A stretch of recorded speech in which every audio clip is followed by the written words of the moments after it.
ชาวพุทธแบบใดจึงเอิ้นว่าชาวพุทธแท้มีศรัทธาคือความเชื่อเหตุและผลความเชื่อของกรรมทั้งหลายทั้งปวงที่เกิดขึ้นโดยการกระทำโดยเจตนามีศีล5เป็นพื้นฐานคือห้ามฆ่าสัตว์ห้ามลักสิ่งของที่เขาบ่ได้อนุญาตห้ามประพฤติผิดของประเพณีเว้าตัวเว้าร้ายเว้าเพ้อเจ้อเว้าคำส่อเสียดเว้าคำหยาบเว้าในสิ่งบ่มีในตนมีศีล5เป็นพื้นฐานบ่ตื่นข่าวสาร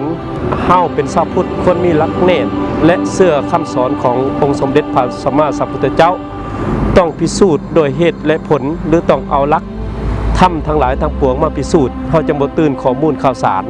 บ่เฮียนหลักการนอกพระพุทธศาสนาบ่เชื่อมงคลตื่นข่าวหรือบ่เชื่อตามหลักการที่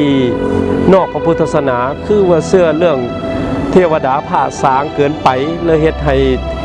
หลักพุทธศาสนาเสื่อมค่ายลงได้มีปฏิปทาเริ่มใสในทางพุทธศาสนาสม่ำเสมอโดยเฉพาะคำสอนของพระพุทธเจ้า